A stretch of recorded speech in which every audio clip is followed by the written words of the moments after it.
Umapaw na, mamamatay na yung tubig. Yun, kita nyo mga idol, wala na tubig. So, all goods, maayos yung fittings na nabili natin. Goods. So, ipaplas na natin mga idol kung okay ba ang ating trabaho. Yan. Ito, bulusok mga idol. Oh. Wala, pati kaluluwa. Yung vlog mga idol ay ituturo ko sa inyo kung paano magkabit ng lever type ng tank fittings sa ating toilet bowl. Ayan, papakita ko sa inyo mga idol. Pero pakita ko muna sa inyo idol kung saan natin nabili o magkano ang ating lever type na tank fittings mga idol. Ito tayo ng Welcon mga idol. So kung alam natin sa Welcon mga idol, medyo pricey ng konti. Nasa 700 plus ang ating bili natin dyan. Yan na tayo sa ating gagawing CR. Ayan, so nakabit natin yung inidoro na ating lumang inidoro na pwede pang pakinabangan. Yun mga idol, ito yung tank fittings, tank yan, tangki ng inidoro. Yan. Ayun mga idol, nandito na nating biniling tank lever mga idol. So check muna natin mga idol kung baka kulang. Ito yung kanyang rubber mga idol sa kanyang spad sa may patungan ng tangke ano. Check muna natin. Ito yung kanyang overflow tube, yan. Ang kanyang flapper.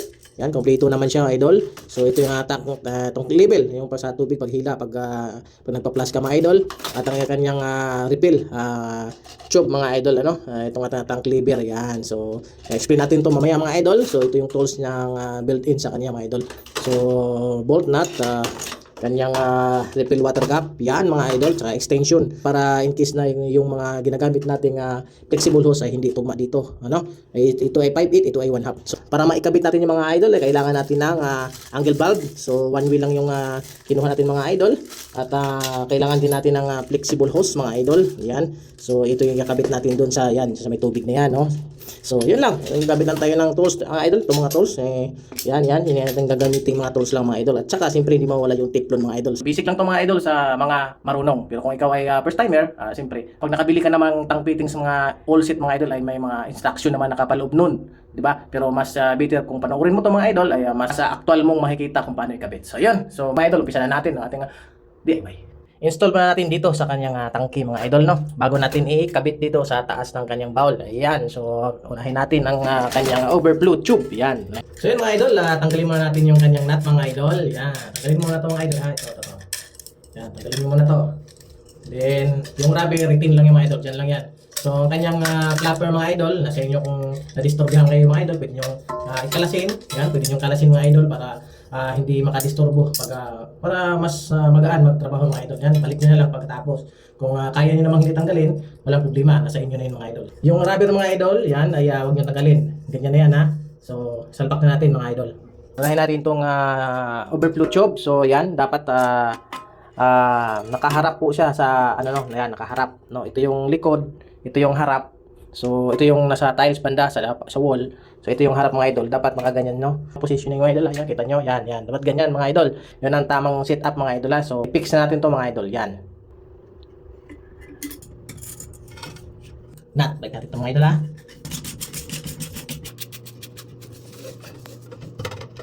So kagandahan nito mga idol, may kasama siyang panghigpit no, yan. Okay na, ganun lang kadali mga idol. So fix na siya mga idol. Yan, so next mga idol, lagyan natin ng kanyang rubber. Yan, sa kanyang spad rubber mga idol dito sa dyan. Hindi na natin siyang paupuin dyan sa kanyang bowl, ano. So yun mga idol, ayos na. Nakaupo na siya dyan mga idol, di ba? So ang ating susunod mga idol, yung bolt niya dito, ano. Yan. So ito siya. Yan. Itong dalawa na to mga idol para ma-fix na natin at hindi na gagalaw. Yan. Tanggalin niyo muna to mga idol, yung ilalim nito. Yan. Tanggalin niyo muna. Tapos, lagay niyo lang dito mga idol ha. Lagay niyo lang ha. Yung dalawang butas na yan mga idol. Yan. So, yan. Pasok mo lang. Tapos dito rin, pasok mo lang. Yung rubber mga idol, huwag nyo tanggalin ha. Tanggalin nyo. Yung nut lang tanggalin nyo. Yan. Dito rin ipasok.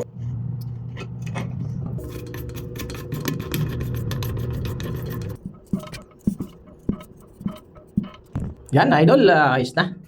Ito natin. So, next natin ikakabit mga idol yung kanyang lever type na refill. Yan. So, tanggalin lang natin to mga idol.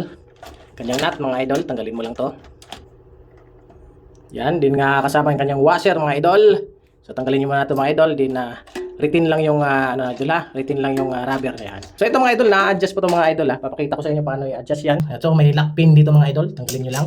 Gugutin. So, yan, mahaba na mga idol ano. Tapos, ikutin nyo lang para may lock. Yan. So, hindi na siya mabababa. Tapos kung i-adjust nyo mga idol, ipitin lang pababa, pataas. Yan o.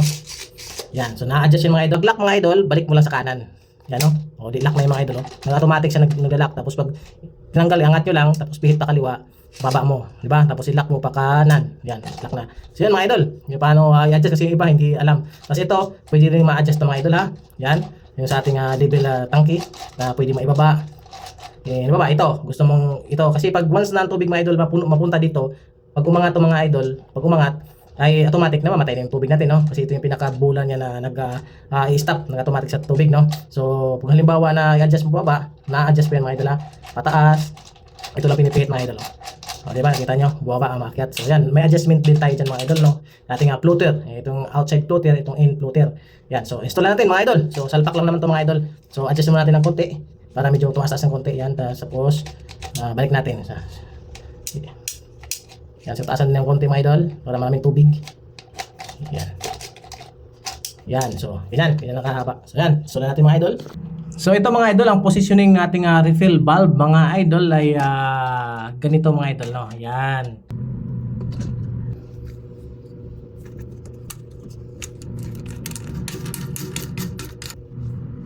Next natin ikabit mga idol ang kanyang flapper, no? May kasamang chain. So salpak mo lang to mga idol ha. Dito. Yan.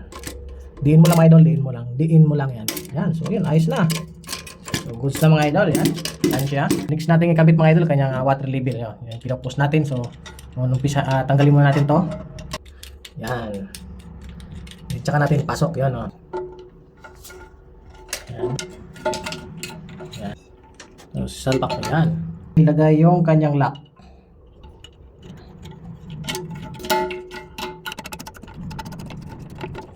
Gamitan natin ang paa mga idol dahil yung cellphone natin ay nakahawak sa isang kamay. Yan. Adjust yung mga idol ha, hindi pwedeng sagad kasi mahaba yung kadena idol, mahaba. So adjust lang natin. Buhol mo lang to idol, buhol mo lang. Yan. Tapos lagay mo dito. Yan mga idol. Ayos na mga idol. Yan.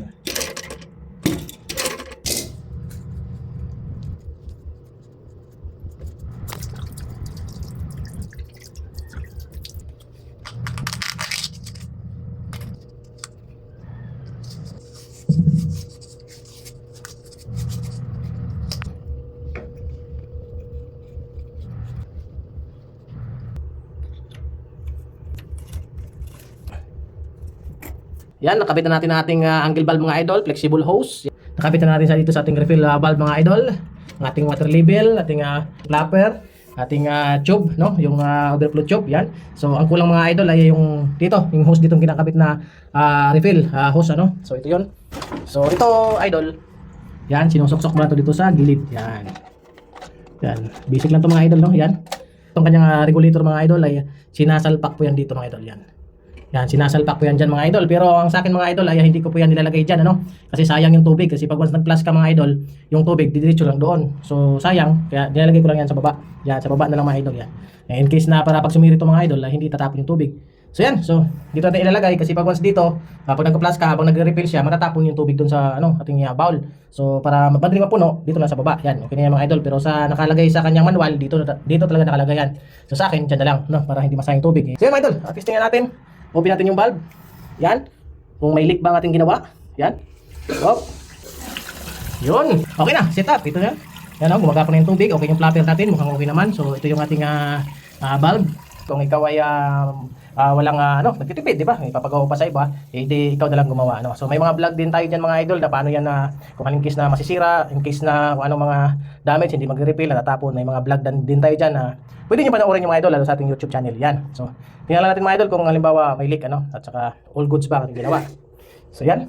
Nagre-refill pa siya mga idol So tingnan natin ilalim kung may leak. So far so good mga idol. Wala siyang tumutulo. Yan. Wala siyang leak. Pag once na pumasok man dyan, umapaw na, mamamatay na yung tubig. Yun. Kita nyo mga idol, wala nang tubig. So, all goods. Maayos yung fittings na nabili natin. Goods. So, ipa-plus na natin mga idol kung okay ba ang ating trabaho. Yan. So, bulusok mga idol. Dala, pati kaluluwa.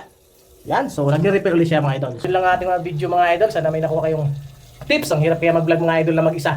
Walang mahawak ng kamera. Kaya medyo pasensya na mga idol, may mga anggulo natin, medyo magulo. Magulo yung, pero at least naibigay ko sa inyo ng tama at sa aking diskarte. Disclaimer lang ate po yung tsambang kaalaman na na-share ko sa inyo. Veterano na dyan na hindi para sa iyo. Para ito sa mga stress na kanilang pangtawid stress ay yung pag-DIY sa kanilang buhay na na-guide natin sila ng maayos. So yun mga idol, ito po si TV at nagbibigay sa inyo ng latsambang kaalaman.